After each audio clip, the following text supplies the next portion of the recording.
Okay. Well, good afternoon and good evening or good morning, depending upon where you are. I'd like to welcome you to the Wedgwood International Seminar, to our first seminar's Zoom lecture of 2024.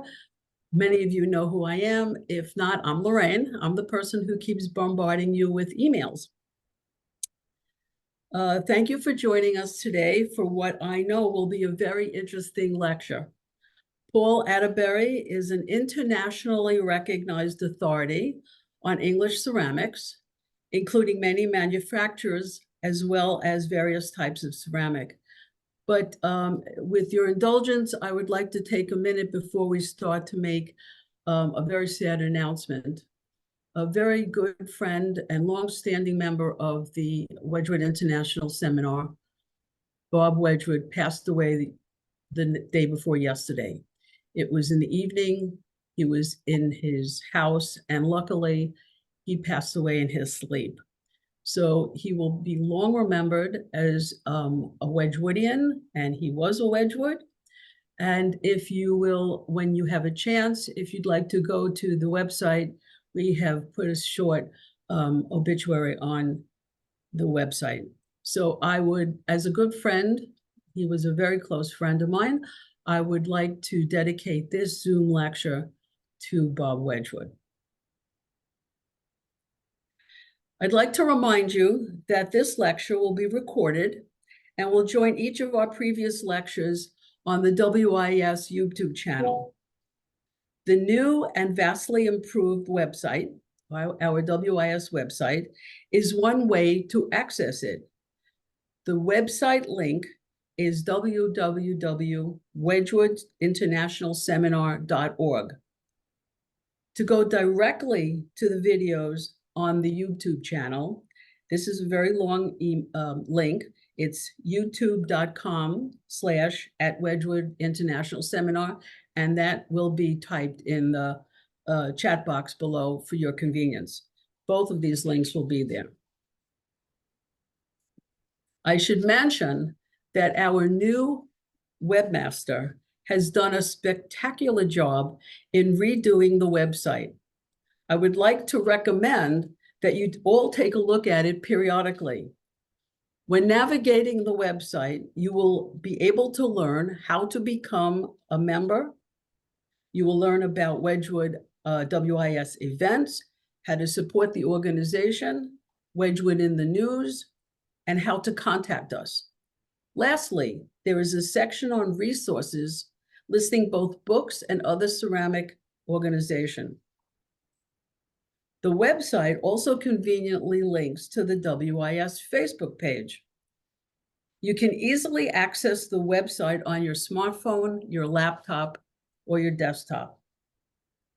If you're not already a WIS member, why not consider joining, since in addition to the Zoom lectures, other benefits include the annual in-person seminar, which this year will be held May 1st to 4th in Pasadena, California. Other benefits include the scholarly proceedings, which is edited by Dr. Ann Forshler-Tarish, and the fellowship of ceramic enthusiasts from around the world. You will find a WIS membership application on the website. At the end of today's meeting, Ann will talk about this year's seminars. So please stay tuned, don't hang up, don't disappear after the lecture is over. Lots more information to be had. A few quick words about how we are going to conduct the meeting today. Ann will be our moderator. She will introduce our speaker, Paul Atterbury, and the lecture will be followed for a question and answer session. Please remember to type your questions into the Q&A box at the bottom of your screen. So now I would like to turn the meeting over to Ann. Hi, everyone. Thank you so much, Lorraine. And before I introduce our speaker today, I wanted to mention something else about our website. We have a new members only feature. that gives you access to back issues of our proceedings. So if you're not already a member, you may want to consider joining so that you can access our proceedings. And we are also developing a members forum where members can ask questions and share objects that they've got in their own collections or that they're looking at. And we will also have a newsletter going out very soon. So new things are coming also to the website and to you through the website. So please have a look.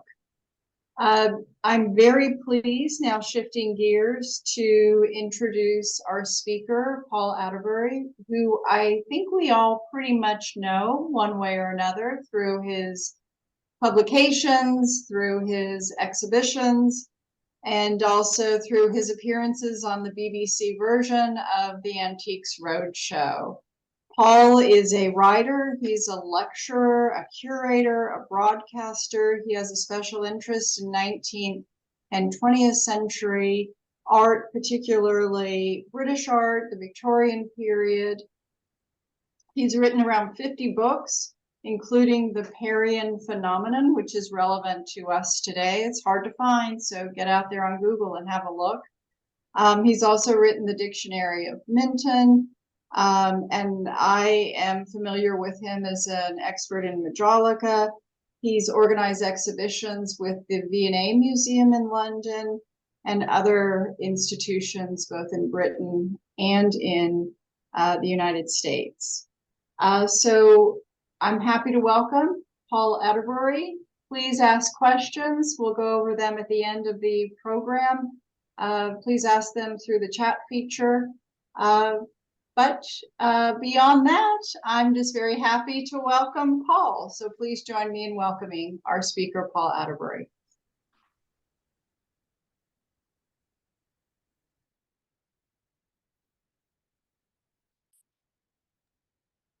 Paul, you're on. Well, hello, everybody. Welcome. And it's very good to see you, or not to see you, but to hear that you're there. It's evening in Britain. It's afternoon in the United States, various times. And we're now going to step back in time, away from the present, into the great days of Victorian Britain. Is that okay? Yes. Great. Start again. I'll start again. Right, welcome.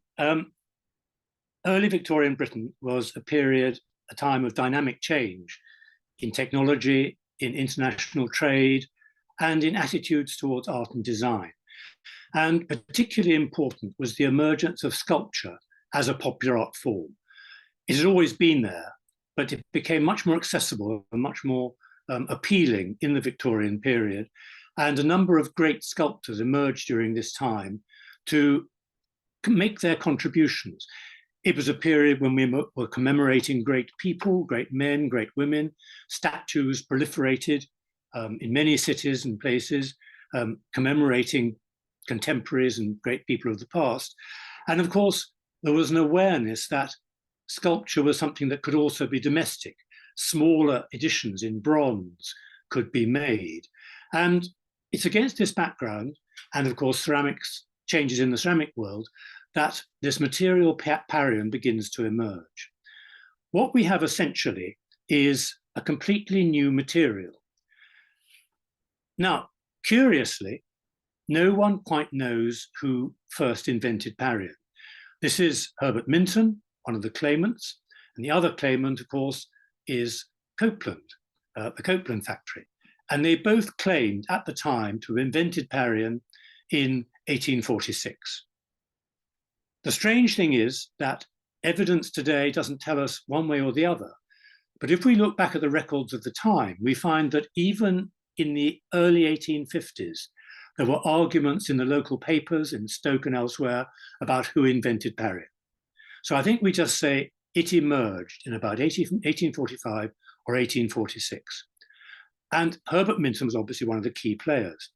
He dies, unfortunately, quite young in 1858, but by that time, Parian was certainly up and going well. Essentially, it is a new type of porcelain. The British had developed bone china, which was revolutionizing the tableware and decorative ceramics industries. Parian was something different. And its great quality was that it was a feldspathic porcelain that could be fired at a very, very high temperature. And therefore, it didn't need to be glazed. Now, biscuit porcelain, which you've all come across before at Sèvres and Derby and so on, was an unfired porcelain body, but it was an absorbent surface. So the unfired clay body, or the unglazed, clay body, absorbed dirt and atmospheric pollution. Parian was different. It was fired at such a high temperature, and twice, that it was completely sealed against any form of imperfection. And this, of course, immediately appealed to sculptors. Sculptors realized that with Parian, small-scale models of famous sculptures could be made. Sculptors, and indeed potters, could see the potential, because what they saw here with Parian was something that, in fact, could become the equivalent of the print to the painter. There is only one painting, but there can be a huge number of engravings or prints. There is only one sculpture, in marble perhaps, or other materials. But with Parian, there was a potential to make many, many more, indeed, not even limited editions, unlimited quantities of sculpture that was exactly as the sculptor designed it, but just on a smaller scale. And this was something that really took off very, very quickly. Now, this is a British sculptor called John Gibson, a very famous sculptor of the time, quite a handsome-looking chap. And in 1838, he produced a sensation at the Royal Academy with his large marble sculpture called Narcissus, which you see there on the left, on the far left side of the screen. Now, this was, as I say, a sensation in 1838. It was much illustrated in magazines, but of course it couldn't be reproduced. It was there. And so you had to travel to see it if you wanted to see the real thing. Well, Copeland, who had also developed Parian a bit later, again, we're now in the 1840s, had an arrangement with with John Gibson that they would reproduce Narcissus in a small-scale version in the new Parian material. Now, Gibson was very happy with this.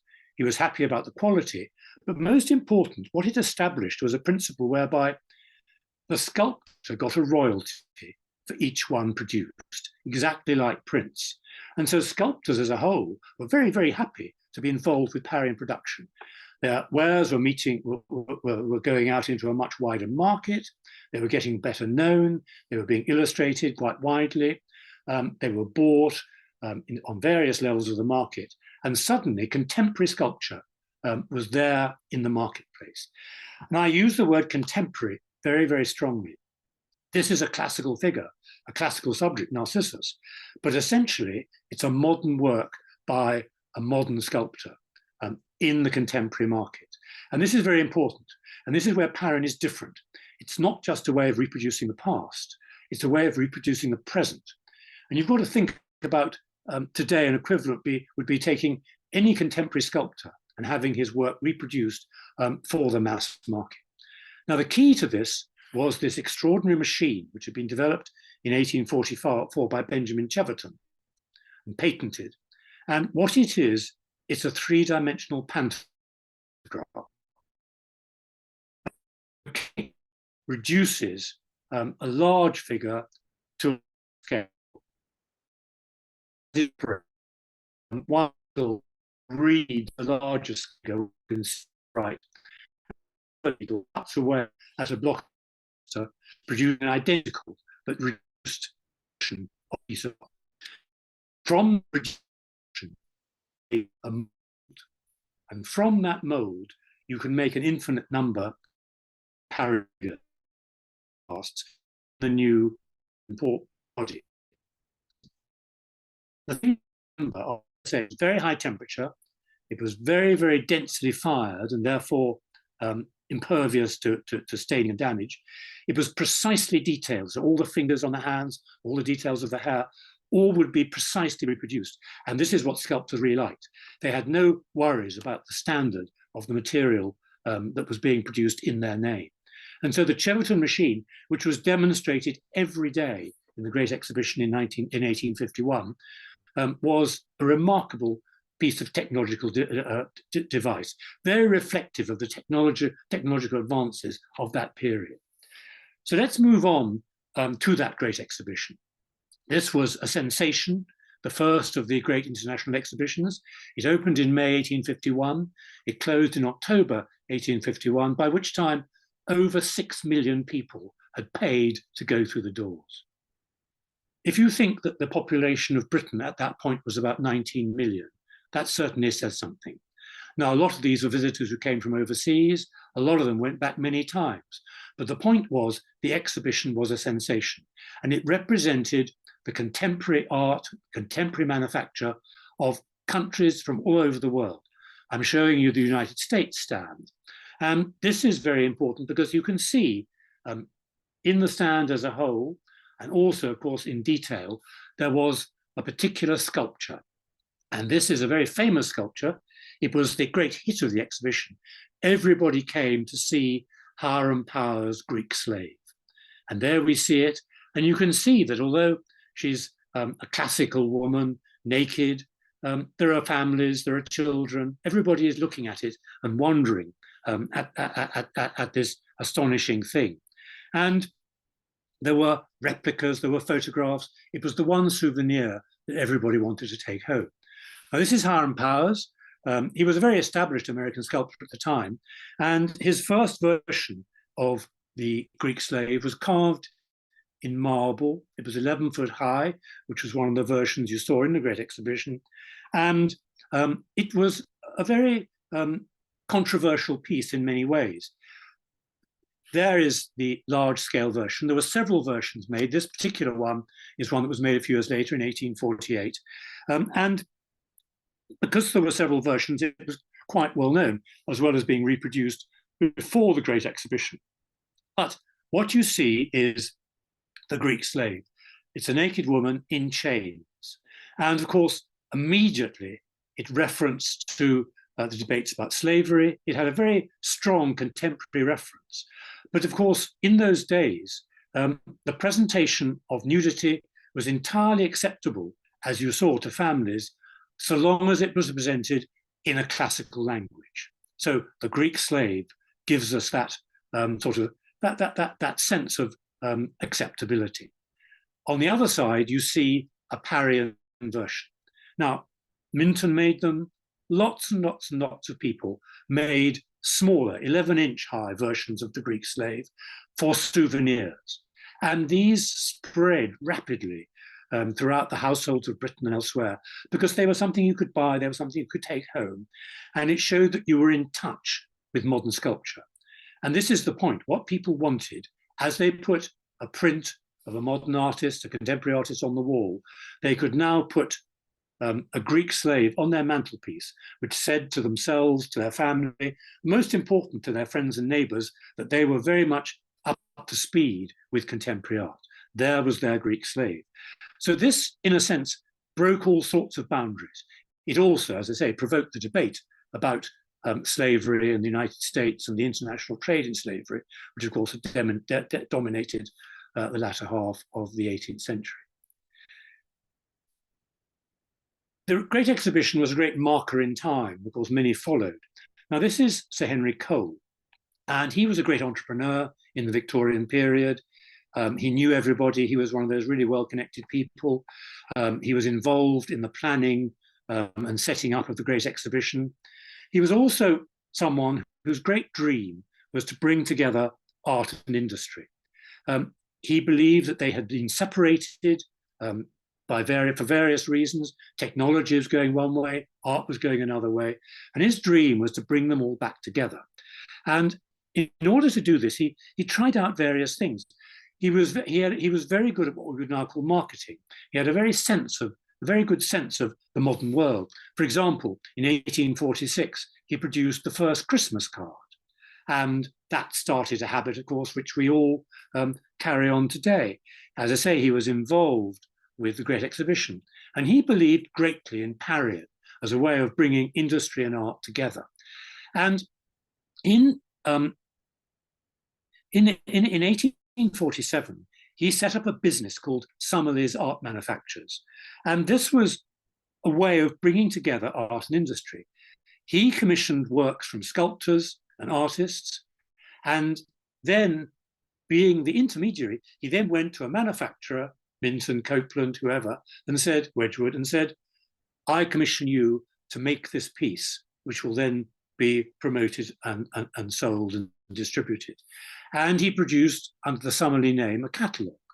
And here you see a catalogue page showing two figures by a sculptor called John Bell, Dorothea and Clorinda. And these were the Parians. They were not the original sculptures. What he was promoting via Summerlee was the manufactured multiple that Parian made possible. There you see the catalogue pages. There you see the two actual figures. Dorothea, who comes from a Cervantes book originally, Don Quixote, was a very decorative, quite sensual figure of a girl bathing her feet in a stream. The other one, Clorinda, was a pagan warrior who'd been injured in a battle, and there she is holding her injured leg. Both of them, as you can see, are fairly what you might call déshabillés. Their clothes are slightly dropping off.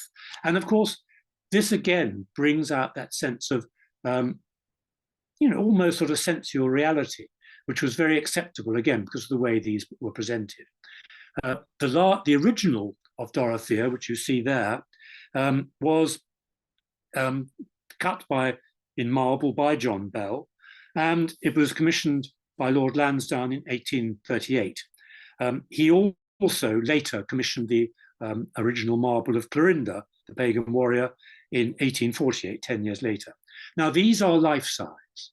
And so, as with the Hiram Powers, you've got a life-size marble figure being reduced mechanically by the Chevron machine, something which was originally, which became down to a portable size.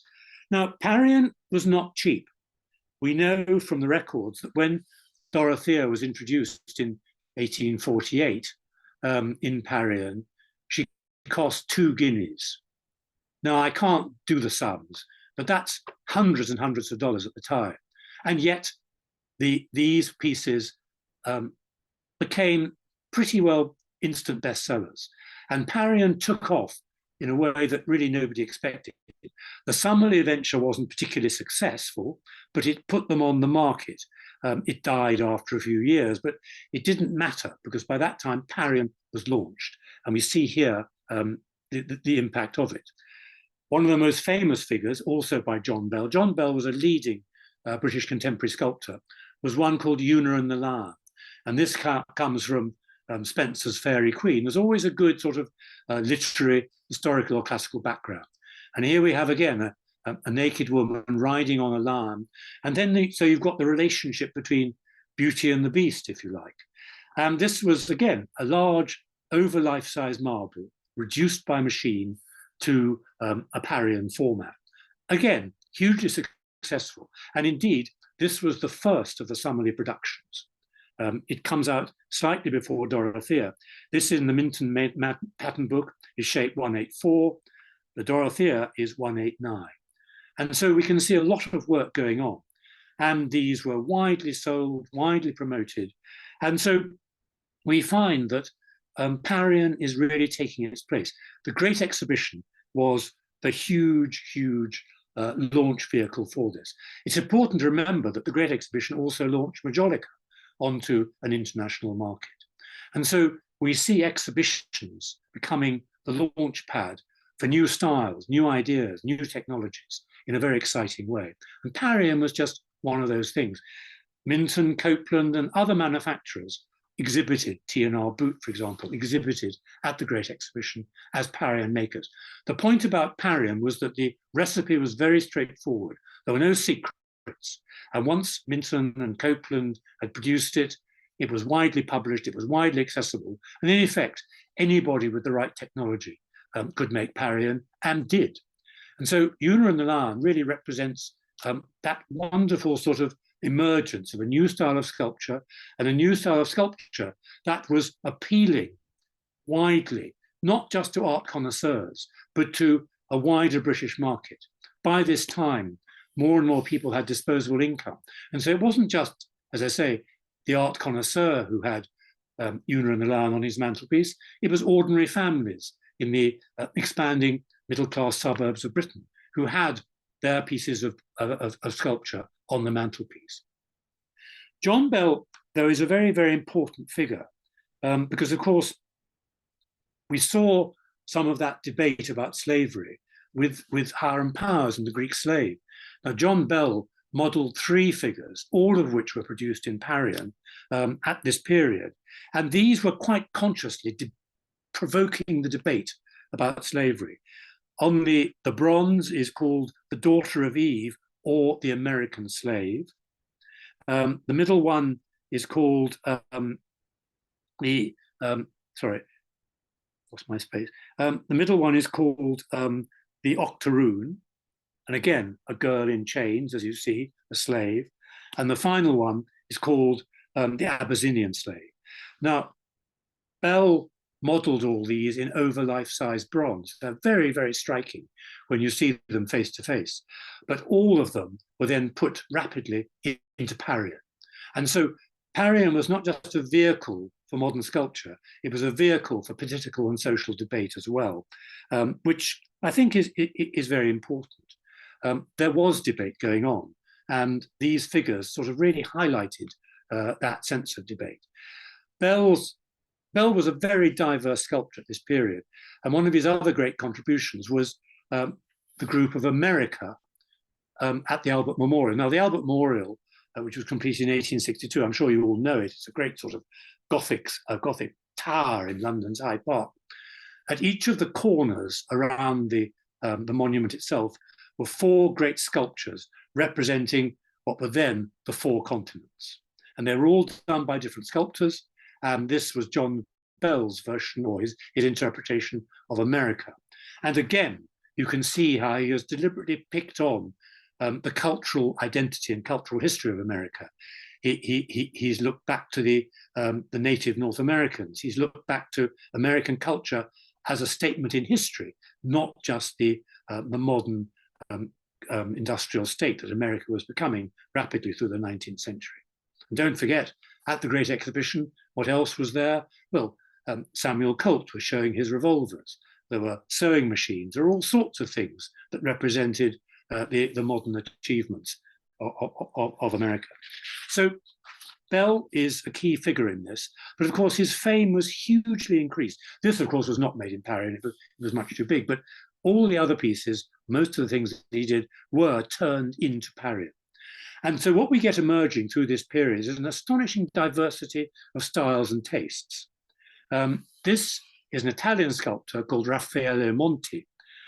He came to Britain in 1846. Now, what will come up again and again through this period is that vast numbers of French, Austrian, Italian, German sculptors and artists came to Britain to find a new life. They were immigrants. Europe was in a state of chaos. There were revolutions in France and elsewhere. And artists fled to come and work in what was then a stable environment. The Impressionist painters, Pissarro and Monet, came to Britain. And there was a sense that Britain offered a greater opportunity for artists and for sculptors in particular. And so Monti is one of a number who came and made a home here. And what this brought about was not just a change of cultural identity. As ever, Britain benefited hugely from immigration. It also brought in different styles of art. And Monti in particular was famous for developing a particular style, which is the veiled woman. Now, these are marbles by Monti. And you can see how in the carving, it's very, very subtle. The face, the details are there, but they're hidden by this sense of the veil. And this was hugely popular. Again, it was about the sort of complicated attitudes to sexuality at that time. You can see the girl, but you can only see her through a veil. And all these attitudes, probably we find quite bizarre today, but they were very important, again, at that time in the way that styles and attitudes and tastes were changing. Well, Monti was a great sensation when he first appeared and carved things like this, but of course, Parian very rapidly took over. And here we see pieces by Copeland and Minton, very different, but both making this point about the veiled woman. And they are very striking. They're wonderful sculptures. They're very lively. They're very spectacular. And of course, the technology of Parian meant that that wonderful sense of seeing through the veil could be reproduced very faithfully, as you see here. And this link between the real thing, the sculptor, the artist, and the mass-produced replica becomes absolutely characteristic of the development of Parian through this period. Here is another one. This is John Thomas. Again, on the left, the life-size sculpture of Lady Godiva. Now, Lady Godiva, I'm sure you all know that part of your British history. She famously made a protest by parading through the streets of Coventry naked on horseback in, I think, the 15th century, or maybe a bit earlier. And this would become a sort of part of the sort of folk history of Britain. And she was resurrected as a concept, as again, someone who was demonstrating and making a political point, and became very famous again in the Victorian period. John Thomas was not the only sculptor to depict her. There were painters, painted versions of her ceremonial parade. And of course, the John Thomas, as you can see there, was very rapidly turned into Minton Parian on a much smaller scale. And once again, we see, seeing through the perspective of history, sexuality becomes entirely successful, or entirely accessible. The other great thing that made Parian so successful was it had huge support from the royal family. Victoria and Albert were very keen on contemporary art. They were very keen on sculpture. When we look back at Victorian painting, Victorian art, Victorian sculpture, we see it as sort of ancient and old-fashioned and to do with history. What we've got to remember is that when it was new in the 1840s, it was like buying, something completely contemporary. It was like buying, anyone you care to mention was working today. These were contemporary works of art. They've only become historical with the passage of time. And Victoria and Albert were remarkable in their imagination, in their support for contemporary art. No British monarch since has ever had that same enthusiasm for the modern world. And their legacy is a terrific collection of contemporary works. And a number of sculptors became involved in this. This is Matthew Noble, standing, posing with his bust of the young Queen Victoria. And this was also reproduced in Parian. And of course, because it was a royal bust, because it was a depiction of the Queen, that gave it huge popularity. By the 1840s, Victoria and Albert were the sort of the golden couple. They were the great media stars of their day. And therefore, people were very keen to have them in their homes. And they could buy Parian versions of all sorts of things.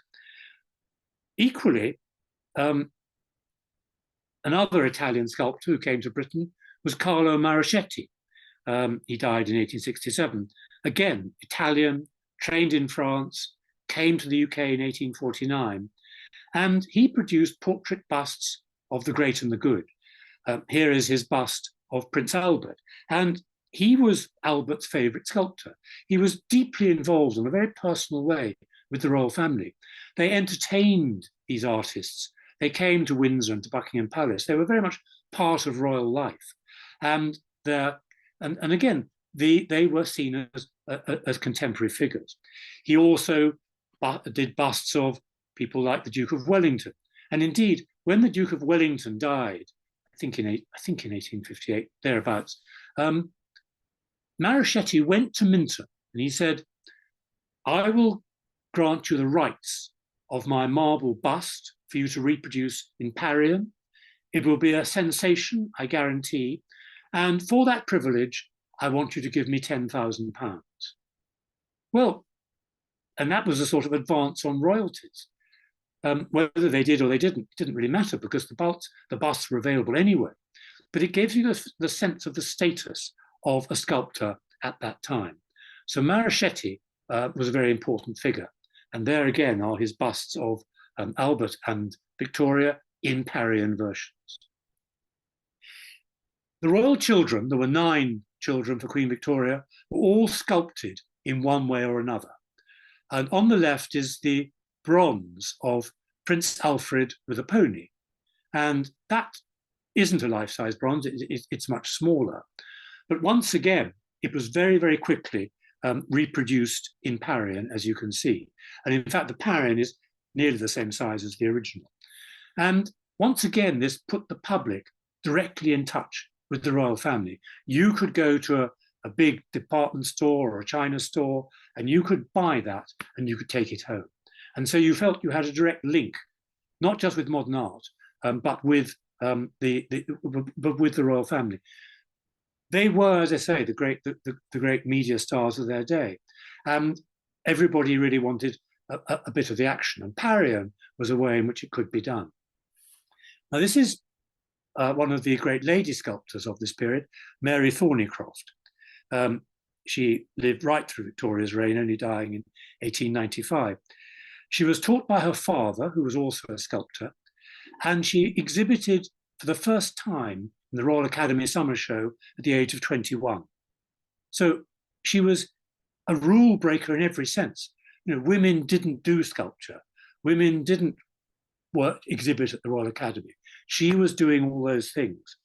And Gibson, who we met at the beginning, John Gibson, he knew her well, and he introduced her to Queen Victoria. And she became almost immediately Queen Victoria's favourite sculptor. She had access to the royal family, and her commission was to make life-size sculptures of all the royal children. We saw Prince Alfred with a pony, that was a one-off. She did all 9. And if you go to Osborne House in the Isle of Wight, which was a royal palace, all those 9 sculptures are there as a group. And they are the size of children. And they're dressed in various styles and ways. They're representative of the seasons and all sorts of things. But the fact remains they are the royal children. And by royal appointment and by royal permission, all of them were reduced in Parian. And this is the youngest child of Queen Victoria. This is Princess Beatrice, seated in a shell. And this was a hugely popular piece because it's sentimental, it's romantic, it has all those things. But nonetheless, it is a royal child. And so we see the accessibility, the popularity of sculpture increasing hugely through this time. Mary Thornycroft had a son called Hamo Thornycroft, and he became a hugely successful sculptor in the late Victorian and Edwardian period, but of course, that's long after Parian. So sculpture and Parian become very close together through this period. She also did royal busts. This is Mary Thornycroft's version of Princess Alexandra. Now, Princess Alexandra was the second stage of the sort of media stars of royalty. In 1863, she married the Prince of Wales, the oldest son of Queen Victoria, who of course ultimately went on to be Edward VII. And his marriage to Princess Alexandra of Denmark in 1863 was a sensation. There were photographs, the dress was copied. It was a great public event. And in a sense, that wedding put royalty in the place where it is today. Accessibility, fashion, all those things. And therefore, this sculpture of Princess Alexandra, as she was before she was married, again, had a huge, huge success, both as a Parian figure and for Mary Thornycroft. But of course, the bust is a key part of Parian production. We've been looking at busts of contemporary people, which of course were very much what sculpture was all about, commemorative sculpture. But of course, busts were made of classical figures. This is Juno in Parian, modelled by William Theed for Copeland. And once again, the relationship between potter and sculptor is very clearly there. Busts from the 18th century were reproduced, busts of famous people of the past, Shakespeare, whoever.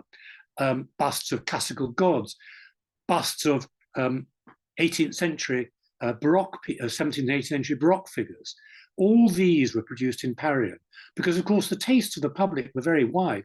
While lots of people wanted work by contemporary sculptors, others wanted to sit in the comfort of the classical past, as indeed Wedgwood had done with their black basalt earlier on in the late 18th and early 19th century, looking back to the classical world via Flaxman and sculptors like this. So here is William Teed looking back to the classical world. Now, interestingly, Wedgwood became a great maker of Parian. They were slightly later off the blocks, and they developed their Parian in about 1848 or 1849. But they got on with it very quickly. And to be different, they called their Parian Carrara ware. And that name was taken from the white marble of Carrara in Italy. Well, Parian is also taken from white marble. It comes from the white marble of Paros in Greece. So in both cases, the names have come from a classical sculptural source. But in the end, Parian becomes the generic word, although Wedgwood continued to use their Carrara. And they got to work very quickly, but they didn't seem to develop quite the same relationship with sculptors that Minton and Copeland did. There are very large numbers of sculptors who worked with Parian manufacturers during this period. And in fact, if you look at a whole, over 60 British and European sculptors, contemporary sculptors, had their work reproduced in Parian during the 19th century, mostly by Minton and Copeland, but of course by others as well. Wedgwood favoured a Scottish sculptor called William Beattie, and he was very successful and very popular, but they didn't have quite that same relationship with sculptors, with contemporary sculptors. They tended to use much of their Parian, reuse the moulds of Flaxman and other classical pieces that are made in redware or basalt much earlier. They tended to revive their own past rather than deal entirely with the modern world. It was a distinction, it was equally successful, it was just a different taste. But when we look at the Beattie figures for Wedgwood, they are remarkably complex and beautifully made. They're quite large, and they're not necessarily reduced in the same way. Many of these were modelled directly for, some of them were modelled directly for Parian. There isn't always the big sculpture. Sometimes the modeller works directly on the scale for Parian. And two here we see, which are Charity on the left, and the other is the Interpretation, Joseph before Pharaoh. Wedgwood again and Beattie tended to choose either classical or biblical subjects, although they're presented in a contemporary way. The other two very famous ones, here we have on the left, the Finding of Moses. You would see the child in the basket, in the water. And the other one is Isaac and Rebecca. So again, biblical scenes brought up to date in a very sort of modern style. And interestingly, if you like curiosities, the one on the right is one of the rare examples of the camel in ceramic art. But just that's a by the way. So Wedgwood were there, but they were going in a rather different direction, but they were still a major manufacturer of Parian. And hundreds of different shapes and styles and figures were produced by the various manufacturers. Wedgwood were particularly good on busts. They were keen on busts. And in fact, that was quite sensible because something like Charity, complex, was very expensive to make. Lots of molds that have to be assembled before the firing takes place. The other complexity with Parian, which I should have mentioned earlier, is because of the twice firing at high temperature, the shrinkage is huge. From coming out of the mold, a Parian figure will shrink by up to 25%. So it reduces in size enormously during the firing, and there are two firings. and yet it has to be done in such a way that it stays in proportion, it doesn't fall apart, it retains its integrity, which Parian could do. So here we see three Wedgwood busts, James Watt, the engineer on the left, Shakespeare in the middle, and Lord Zetland, a contemporary figure, on the far side. So the mix of science, history, modernity, represented by Wedgwood busts. Some Parian makers really only made busts. There was a company called Robinson and Ledbetter, who are famous as manufacturers of hundreds and hundreds of busts of people from the past, from the present, artists, writers, scientists, you name it. They were produced. And these, of course, were hugely popular bestsellers. So Parian could exist on all sorts of levels of the market. Now, talking of other sculptors, this is the great Albert Ernest Carré de Bellers, again, a Frenchman who came to Britain. He'd studied sculpture in France under David d'Angers, and he was a very famous figure in France by the 1840s and 50s, working mostly in terracotta. He had an exuberant style. He looks, doesn't he there, an exuberant man. But his style was very like this, slightly sort of classical, slightly Renaissance, slightly Mannerist, bit of Baroque, and all mixed up, but very, very suitable for the French market in the early 19th century. In 1850, he, again, like many others, left France, and he came to Britain, again, to seek a better life. He worked with Wedgwood, he worked with Minton, he worked with the iron makers, Coalbrookdale, doing sculpture in the Severn Valley. He worked in bronze, he worked in ceramic. He was an extraordinarily diverse and versatile artist, working in many materials. But of course, inevitably, Parian was in that list. He worked in bronze, as you can see here, typical bronzes, again, of that rather grandiose mid-19th century French style, but very, very complex modeling, and again, quite large pieces. When it comes to Parian, though, again, we see him working with Minton, as they with Wedgwood, and here we see two Minton pieces. One on the left is a group of hunters, and there was a bronze original, which was adapted to be reproduced in Parian, again, very complicated. And the other piece is a table center. He did candelabra, he did table centers. He was immensely diverse as an artist. And also you see here that, of course, Parian didn't have to be white. The clay body could be tinted in greens or pinks or other colors. And this is a case of the mixing of those colors, which was quite common at that time. And some of the famous figures, like Dorothea we saw earlier, came out in two colors, the body white, the clothing green. And this again is simply reflective of the demands of the market. People wanted color, so sculptors gave them color. And indeed, there was a great interest in colored sculpture at this time. Now, Carrier also, of course, worked in other ceramic materials. He modeled majolica. This is a famous Carrier piece for Minton that was shown in the Great Exhibition. And so there was a sort of crossover between various artistic and sculptural styles, various materials. And of course, the advantage that Carrier and other French sculptors had was that they were able to use, as you see in this case, the colored glazes developed by Minton's great art director, Léon Arnoux, a Frenchman who came to Stoke in 1848, again, fleeing political chaos in France.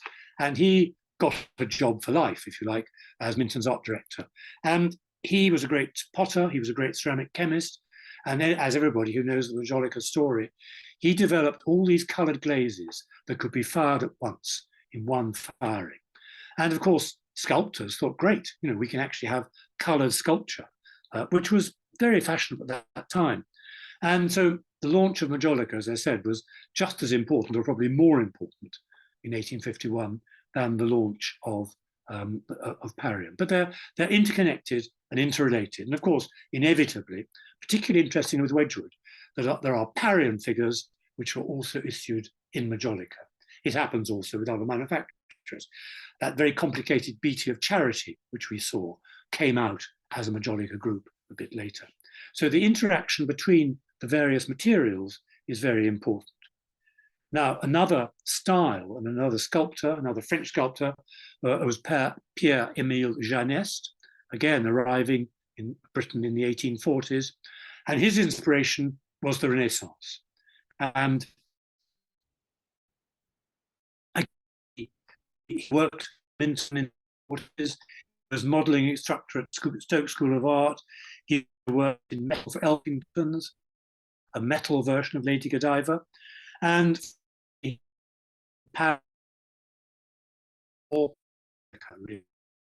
his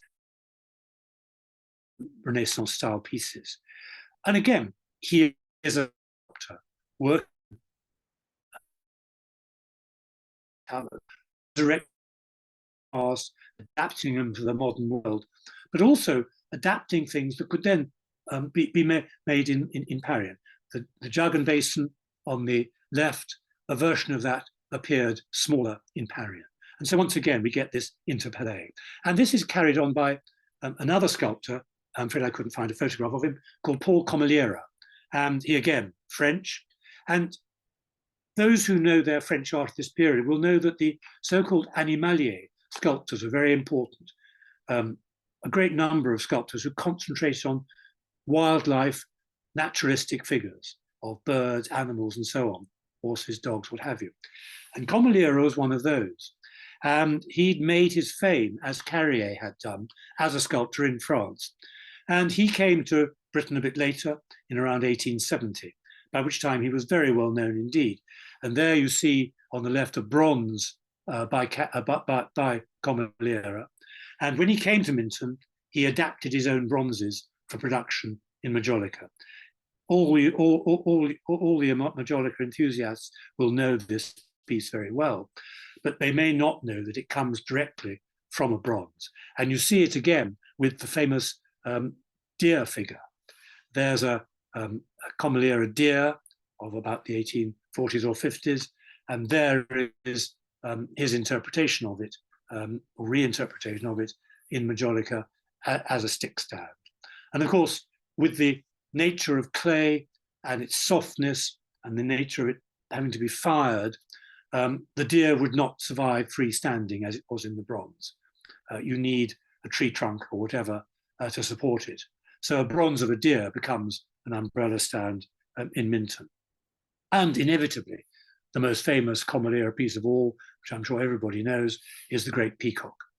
The Lochard peacock, or as it was known sometimes, again, modelled by Comoliera.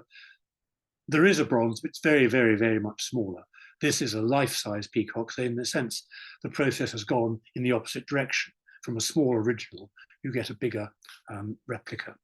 And this splendid piece is probably everybody's favourite piece of Majolica. It was a remarkable piece of potting, wonderful colours, and a spectacle wherever it was seen. And this particular one is a very famous one. It was sent out in a crate to Australia for the Melbourne exhibition of 1880 on a ship called the Lochard. And approaching the south of Australia, the ship ran onto the rocks, lost direction, and was sunk and broken up. And a few days later, rescuers looking for relics and survivors found floating in the sea a big wooden crate. They pulled it on board and took it ashore. And when they opened it, there was the peacock, intact, having survived the shipwreck. And it's still there in Australia in a museum. It's a piece you will know very well, but nonetheless, it shows the triumph of sculpture and the triumph of Majolica, in this case, in this period. This is John Thomas. We came across him earlier doing Lady Godiva. Quite a dynamic sculptor and also an architect.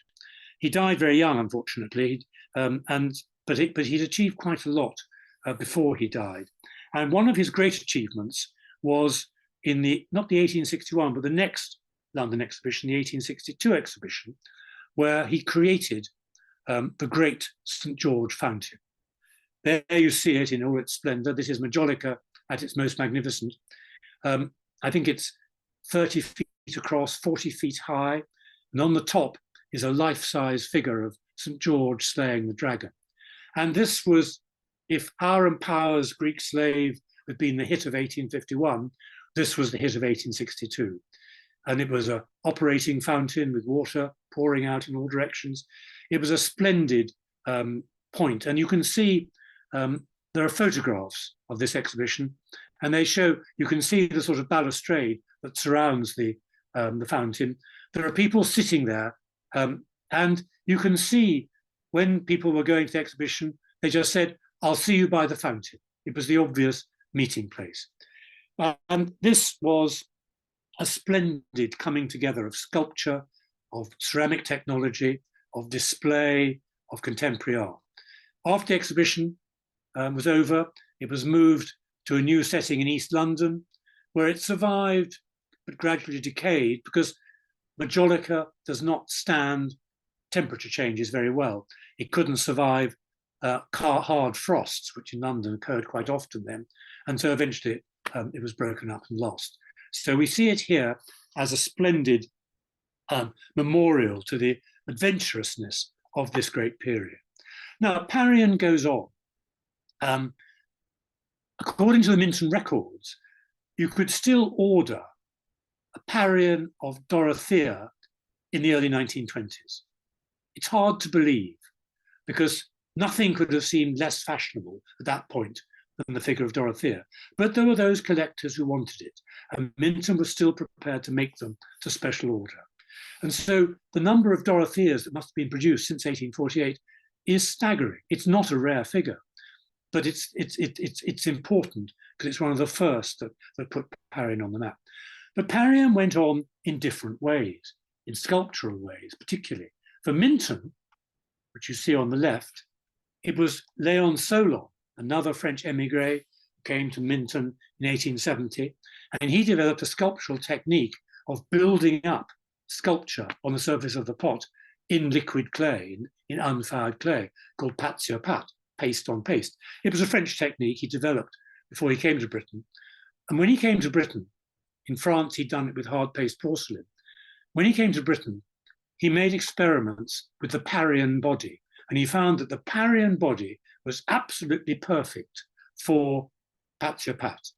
And so Parian lived on in Solon's pâte sur pâte. So once again, a modern sculptor working within this new technical material. And indeed, Minton and others went on making versions of Parian well into the 20th century. On the right, you see what Wedgwood did. This is their Victoria ware. And this is glazed Parian. It's similar, of course, to the Minton pâte sur pâte in technology. But what Wedgwood have done is, in a sense, they've updated jasper. They've made a multicolored jasper with a glazed finish, quite different to the conventional jasper, which of course they were still making very busily. But it brought color and texture and a different finish into their marketing. And so in both companies, and indeed in other companies, Parian lives on. So what we've seen is not just a great ceramic material, high quality, infinitely flexible, capable of wonderful detail, and much appreciated by sculptors. You also see, in a sense, of fulfillment of that dream of Sir Henry Cole, that art and industry coming together, art in the form of sculpture, industry in the form of modern technology and major producers. These are not small art potters. These are the major producers of that era, committing themselves to a close relationship with contemporary art, contemporary sculpture. It had never happened before. You can argue that Della Robbia was doing it in the Renaissance, but more important, it's never happened since. That close connection between art and sculpture was a particularly Victorian phenomenon, and something I think that we should enjoy and celebrate today. Thank you very much.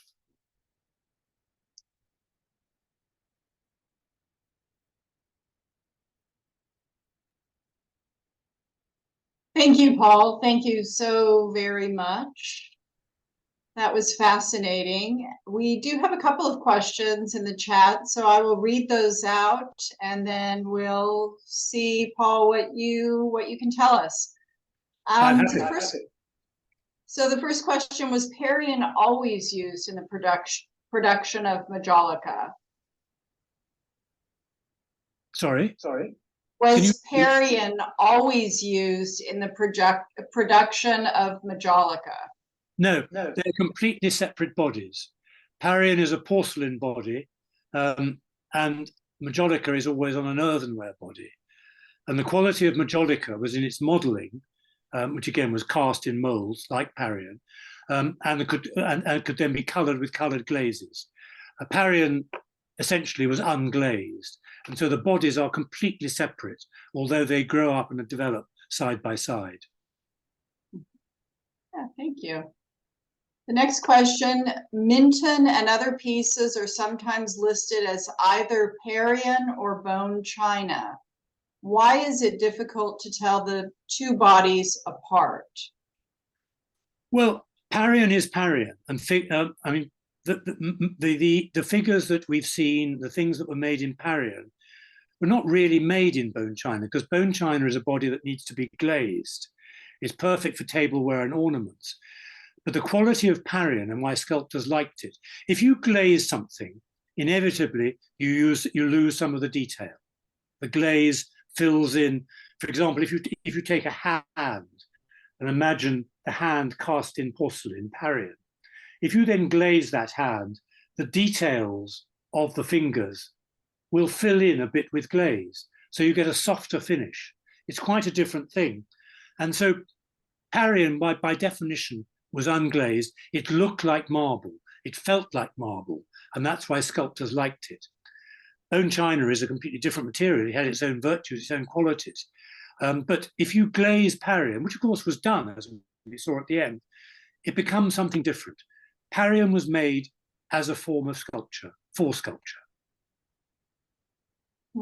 Great. And here's another question for you, Paul.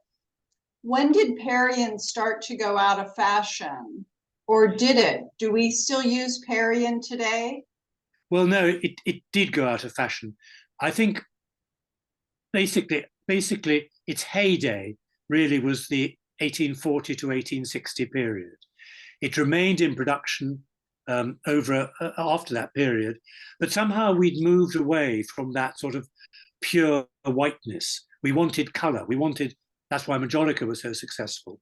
It had its place and it had its look, but it's important to remember that by 1862, the exhibition we looked at the end, the emphasis was on colour. George and the Dragon was colour, and there was a very famous sculpture by John Gibson, who we met right at the beginning, and this was called the Coloured Venus, and it was a marble carved life-size of Venus. Actually, it was called the Tinted Venus, and then it was coloured in a sort of skin tone, and it caused deep offence at the time, because although there was a liking for colour, suddenly that purity of the classical nude had suddenly begun to look actually like a woman, and people were taking their children away from it rather than looking at it. And I think it's also to do with the fact that that whole classical feel of Parian fashion had changed. You know, it had its day. It went on being made. It went on being used. It was, as I indicated, available for special order well into the 20th century. But essentially, and of course, by the end of the century, there were, exactly like Majolica, by the end of the century, there were very cheap, badly made pieces of Parian being made, mass-produced small busts of famous people, without any of the quality that had been there.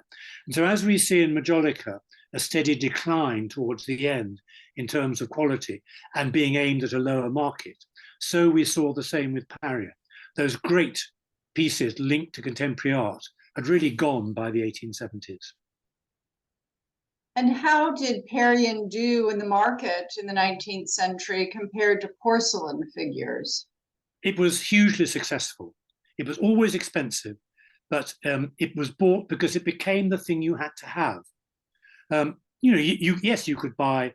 Obviously, many companies were making, and indeed Minton were, conventional coloured porcelain figures. There was always a market for those, but somehow Parian just sort of caught the flavour at the time. It had this sort of social cachet. People like to see, they like to show off their Parian, and special fireplaces were designed to be inserted into houses which were covered with niches, in which you could put pieces of Parian. It was a major thing. They were often put under a dome, and so you would see a glass dome with a Parian figure in. If you look at Victorian photographs of interiors from the 1860s, you can often see Parian figures. They were just the thing that was the fashion of the time. And what was the largest Parian figure ever made? What was the size of it? Oh, quite big. There's a classical figure of Venus, which I suppose is half life size. So it could be made big. It was just expensive and difficult, but it could be done. But I think sorry, pardon me. I was going to say the fact that the important thing is the cost, because, as I say, it was never cheap, but this did not stop it being fashionable. And what kind of prices does Parian fetch today? What kind of prices are we talking about? Well, again, it goes up and down. I mean, when I was working on my Parian book, that was a sort of Parian peak, and pieces were a lot of money. I mean, a Dorothea, which is not rare, I'll have to do it in English, was £300 or £400. That same figure today is about 150. So there's been a significant drop, and I think it's partly, again, with shifting of taste. Parian was very popular in the 1960s and 70s when Victorian Britain became very popular. There were lots of collectors. That has moved on, as taste does. And so people now collect Parian. In fact, it's actually a very good time to buy it because it's become quite cheap. Great pieces are out there at a half the price they were 20 years ago. Is there a good way of dating Parian? Most of it is marked. Well, a lot of it is marked. All the big names, Wedgwood, Minton, Copeland, and so on, use their conventional series of marks. And so Minton Parian bears their date code, so you can date it. But there were overall 200 companies made Parian. Now, equally, there is a lot of Parian that is unmarked. And what we'll never be able to do without pattern books is put the unmarked Parian into the companies who made it, but we don't know what they made. It's going to always be one of those mysteries. An unmarked piece of Parian is exactly that. Lots of the versions of the Greek slave are unmarked because they were made by lesser manufacturers jumping onto that bandwagon. And so in a way, Parian history can never be complete. We can produce a list of the 100 or 200 people who made it or recorded making it, but we cannot ever say what each one made. It's a mystery. But what it means is there are still great pieces out there that are anonymous. Have you been able, since you published the Parian phenomenon, have you been able to identify any of those unknown makers? I mean, we have, because pattern books have come to life, or sometimes you get a marked one. We've never done an updated version, but yes, certainly, some of the pieces that we've got in the book as unidentified are now identified, but not that many. I've got one final question for you. Can you say anything about codestone? Yes. From the late 18th century and the decorative sculptures that were made of codestone. Now, codestone is a ceramic material. Now, it was developed by a lady called Mrs. Eleanor Code, and essentially, she developed. It's still slightly mysterious, but she developed. It's a form of stoneware which could be cast in molds and was immensely durable. It doesn't respond to frost or corrosion or anything like that. And it could be cast in large sizes. And she was very successful as a manufacturer of architectural details. It could be pillars, it could be garden ornaments, it could be animals, as part of an architectural composition. And there are a number of well-known examples of codestone. no one quite knows what the material was. It's not Parian because it's a stoneware. It's not a porcelain body. But it was a great advance at the time because it meant that instead of having to have everything individually carved by stonemasons, you could mass produce architectural detail and add it to buildings. And of course, that leads on later to the material known as terracotta, which was much more widely made and much more successful on a global market. Because again, it was about casting in a ceramic body something that could be part of the structure of architecture. So bringing together architecture and sculpture in a very direct way, which Codestone did. But she's a very interesting, important lady pioneer in an industrial setting. Thank you so much, Paul. Enjoyed your lecture immensely. Thank you. Thank you for having me. It's been a great pleasure. You're very welcome. I'll turn things back over to Lorraine.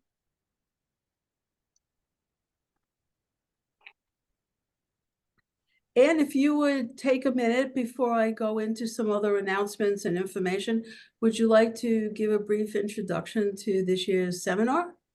Yeah, I want to let everyone know or remind you that the Wedgwood International Seminar will be held May 1st through 4th this year in Pasadena, California. For members, your printed registration forms are on their way to you. You can also access them through the website, and you can register and pay through the website. But we will be staying in Arcadia, California, but we will visit the Caddison collection at the Huntington Library, Art Museum and Gardens, and we will also have the opportunity to see a private collection of Wedgwood in Beverly Hills.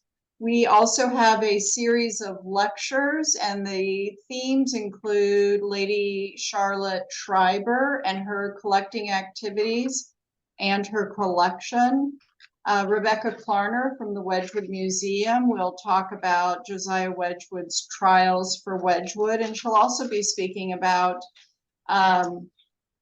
the Art Deco tea service that was made. It was designed by Paul Atterbury, and it was at one time, it's a tea, coffee, and chocolate set designed by Paul Atterbury for Wedgwood, but it came from the estate of Karl Lagerfeld, if you remember that auction of his collection in 2021. Also, we'll have a lecture about Wedgwood in the Loo, looking at products manufactured for the bathroom. We will have a talk on Lath Hill Place, which is a Wedgwood family home.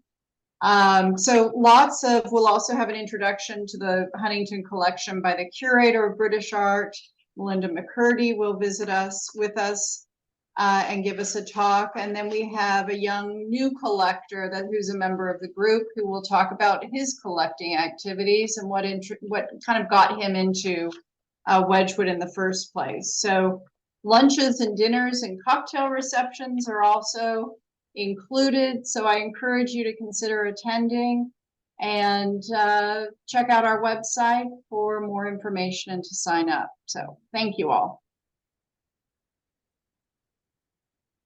Okay, thank you, Anne.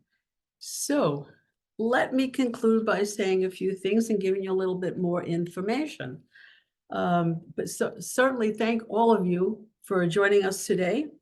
You know, since our Zoom lectures began in February of 2020, it has been our great pleasure to present these lectures to WIS members, to members of many other English ceramics groups, and actually to the public. And all of these lectures have been delivered free of charge. So we would be very appreciative if you would consider donating to the WIS Zoom lecture series so that we will be in a position to continue bringing these high-level educational programs. You can easily make donations through the website. You can do it directly to our WIS treasurer, whose name is Sandy Olyabus, and you can equally do it through PayPal. Sandy's address will be put up momentarily in the chat box, as will the link to the PayPal. I wish to thank Anne today for being our moderator and for David for being our technical expert, to Jeffrey for typing all the links into the chat box, and certainly, and not last, but Paul Atterbury for agreeing to speak today and for delivering such an interesting and very informative lecture.